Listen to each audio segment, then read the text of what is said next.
This month I'm going to travel to Italy, to the region of Tuscany for a short vacation. And I'm here in my bathroom packing my bags. Now, I always travel super light, so all my clothes and other stuff will have to fit in this tiny bag, which can fit underneath the chair of my airplane seat. I want to share with you in this episode of The Walk why I always travel light and how that habit has changed my life. Let's go for a walk.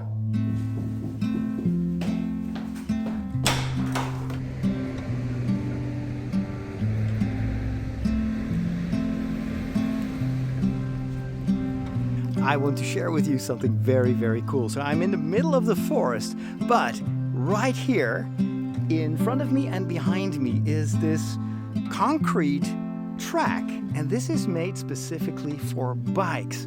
So you can ride your bike for kilometers, for miles, from one place to another through the woods thanks to this amazing concrete path. I have to be careful though. I'm walking here and I know that there are going to be bikes or even groups of bikes that are going to pass me by. So if I go too much if I walk too much in the center, I may actually be a danger to them, and they could also be a danger to me. It happened a number of years ago, maybe 6-8 years ago. I was going on vacation with my 3 friends, also priests, and this time we would go to Spain. We had rented a small house in the middle of Spain, surrounded by hills and olive trees. And in order to get there, we had to fly, I think, to Madrid. And from Madrid, we would rent a car and drive to that cottage. And we flew from Rotterdam. It was the most affordable way to travel. And I had packed just a small bag because it was going to be a short vacation. I think it was just 10 days. And so I didn't really want to take any heavy luggage. Also because I had to travel by train from the place where I lived in Amersfoort to Rotterdam. And it's always very cumbersome in the train to have like big suitcases because there's basically no place where you can store them. So I traveled light. I had a small bag with just the clothes that I would need, and I used some shampoo to wash them during my vacation.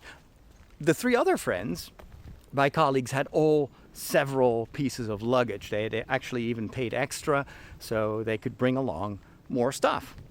And so we get on the plane, and it's a very short flight. It's Spain. It's just a bit more than, I think, 2 hours. And then when we land, I'm ready to walk outside. So I was going to make arrangements for the rental car. And then my friends go to the pickup place for the luggage. And I figured, well, I'm going to arrange things for the car. And then when I come back, they will have their suitcases and we can go. So I have the rental car. And then I return to the what is it? The where you can greet the people that come out of the what is it? The customs zone. And they're not there yet. And so I wait and wait and wait and wait. And it takes so long. And like after more than an hour, they finally come out, only with their hand luggage. And they tell me that unfortunately, the rest of their luggage is still in Rotterdam. So there has been an error, a mistake. Goedemorgen. Hello. Hello. So I'm just being passed by this group of older bikers. Nowadays, they all have their electrical bikes, so they go so fast. It's almost, dangerous, and without helmets here in the Netherlands. I never drive around with a helmet, but if I would have an e-bike and going so fast, I definitely wear a helmet, because if you crash at that speed, yeah, you're gonna have some trouble. Anyway. So it turns out they don't have their luggage, and, they can't wait for the next flight because the next flight is only going to be tomorrow. And so, well, we get into the car, we drive all the way to the middle of Spain. And that was the problem. We were very far away from Madrid. And so it took, I think, 3 or 4 days for their luggage to finally be delivered to the nearest town where they could pick it up. And so for 4 days, the poor guys, they didn't have any clothes. Or they only had the clothes that they took with them. They didn't have their walking shoes. They didn't have their books. Only their phones. And that is when I realized that traveling light actually really has its benefits. And I've never changed after that. I always pack light. Even if I go on longer trips, like the last time I went to the United States, I just take 2 pieces of everything. So 2 pairs of socks, 2 pieces of underwear, 2 shirts. I only take one piece, one shirt, one clergy shirt, because I only wear that when we, for instance, have to go to mass, present ourselves to the local priest, and I can wash these as well. So one hat, and that's it. And then I still usually have some room for my iPad. And this time I won't take my iPad. Instead, I will take my new MacBook Air. The reason being that I would like to do some editing on location, and that is still much easier to do on a laptop compared to an iPad. You know what, there are actually so many bikers right now, and I understand because it's a gorgeous day for a bike ride. I'm going to step over to the path adjacent to the bike lane here, which I think is one of those horse tracks. Oh yeah, definitely horse tracks, because I can see what they left behind here. This is horse manure, so I still have to watch where I walk, but at least there won't be this risk of me getting run over by all these fast bikers. There is a spiritual dimension to traveling light, and it goes back to a lot of Bible stories where people are on the move. These early stories. Look at Abraham, for instance, who is called by the Lord to leave everything behind and to follow him on a journey. Think of Moses, who leads his people into the desert for 40 years, where they have to leave everything behind. Not that they had much, because of course they were slaves in Egypt, but for an entire generation, they had to live in the desert without many possessions, just a few tents, and that was it. Their most treasured possession was the Ark of the Covenant, and that had been given to them along the way during their trip. Let's see. Let me go to the left here, and then later on in the gospel, you also see that Jesus is constantly on the move. He is traveling, and he also sends his disciples to travel 2 by 2. And he gives them a very specific admonition. Don't take extra stuff. I would say in translation, travel light. Just don't take an extra walking stick, or extra shoes, or money. Just go wherever the Holy Spirit leads you.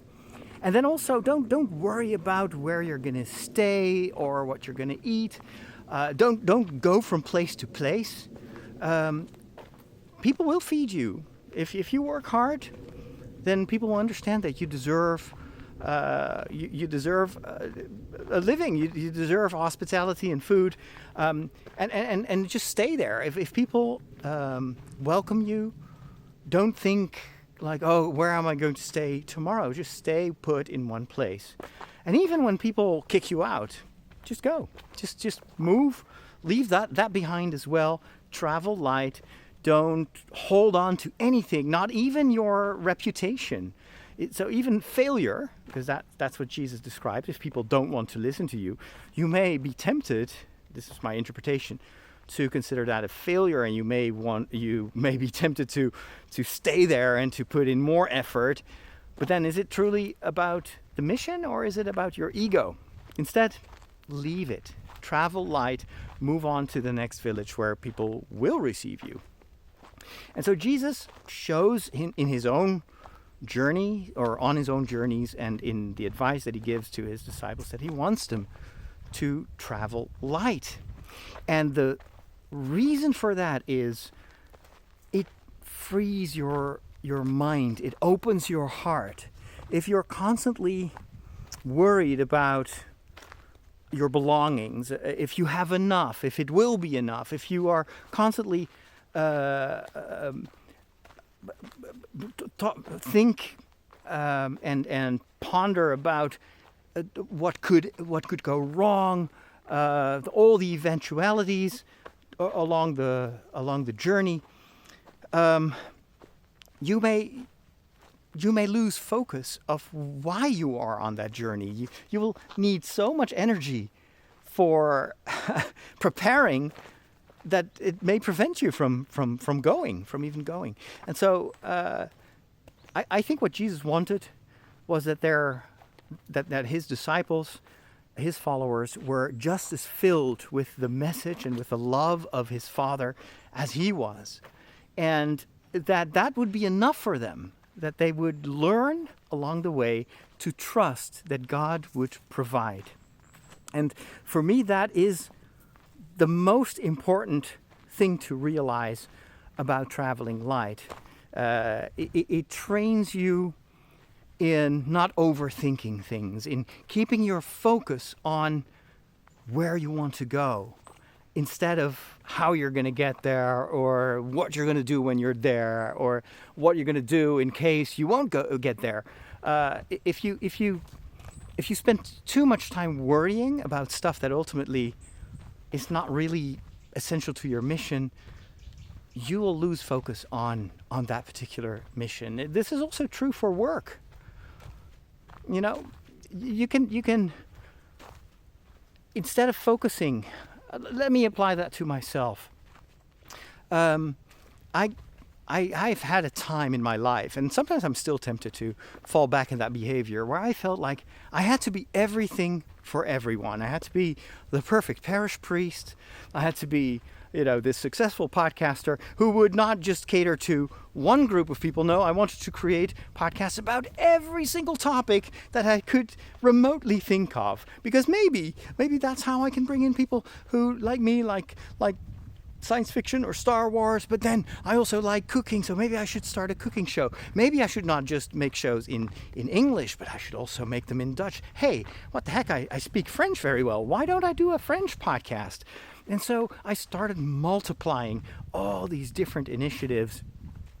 And what happened was, it encumbered my life. I wasn't able to do anything very well because my mind was so scattered.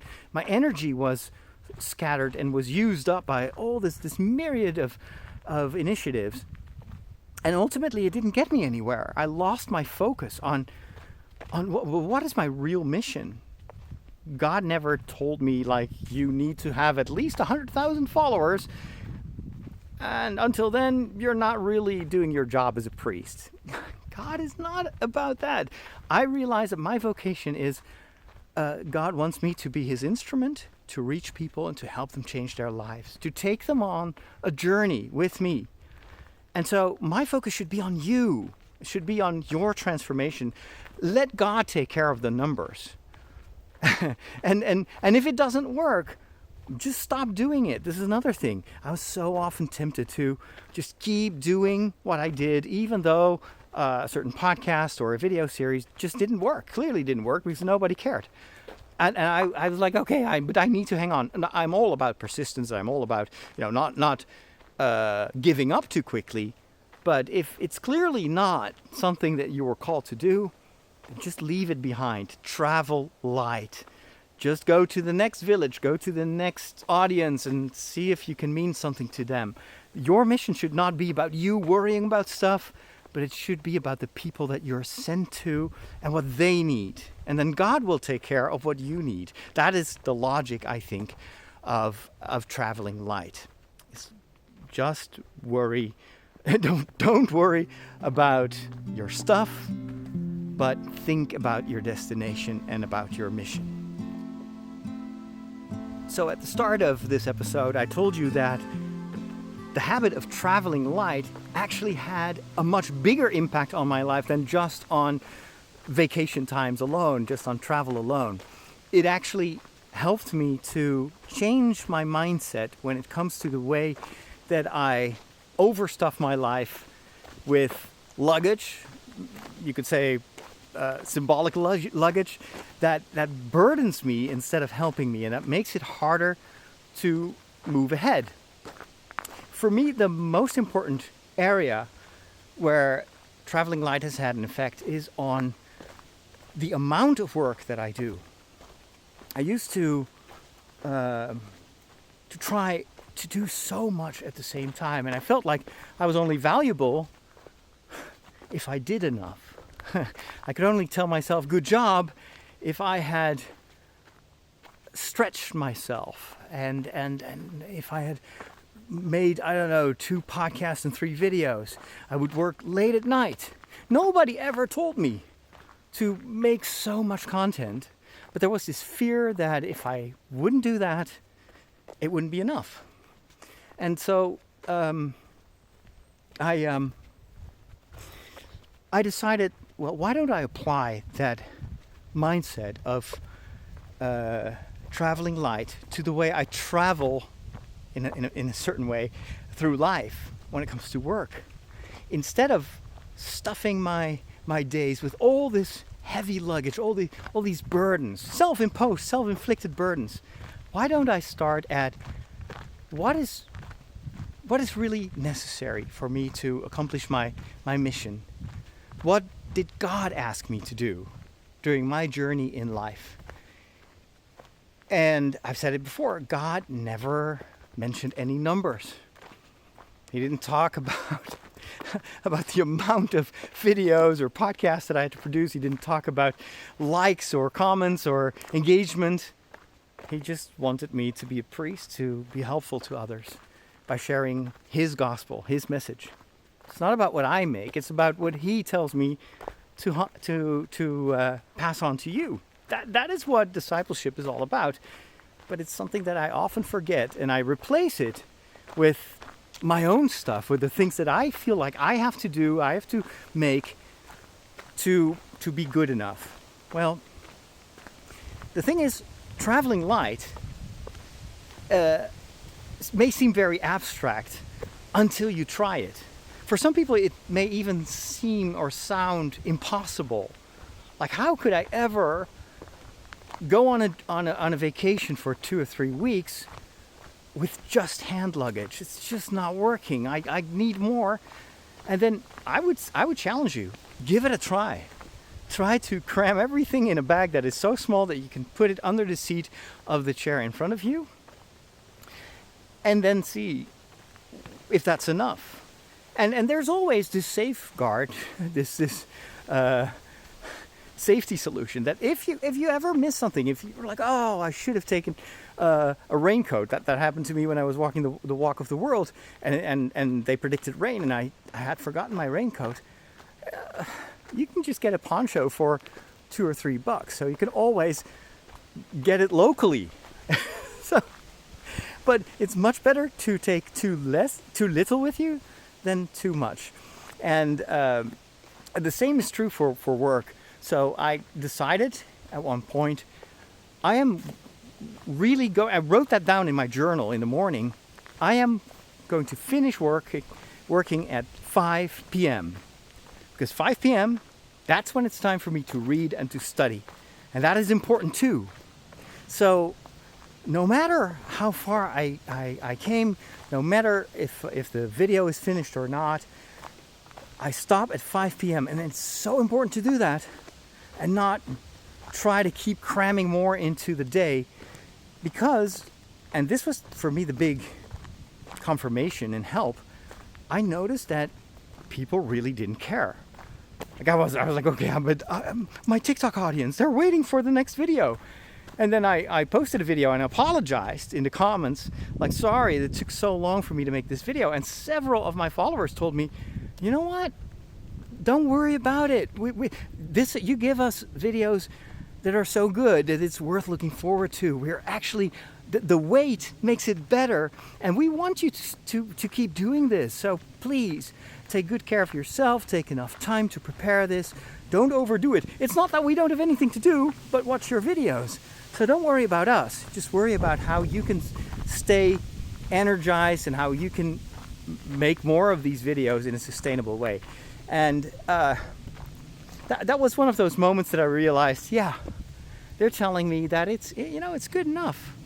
There is enough in my fridge. I don't have to worry about not having enough content for whatever eventuality or whatever perceived audience that wants me to do that. It's good as it is. And so now I stop at 5 p.m. I go read a book. And you know what? The next day I actually work better. I have more energy. I feel my life is more in balance. So that's what I wanted to share with you. For those of you that are supporting me on Patreon, first of all, thank you so much for your support. It really helps me. It's the only way that I can move forward with this kind of work. You can look forward to another extra mile that I'm going to walk with you. I do that every week. And if you want to join that community of my fellowship, basically, the patrons, they're my fellowship. If you want to join my fellowship, go over to patreon.com/Father Roderick and see if there's something you can do. Thanks for watching. See you next time. God bless.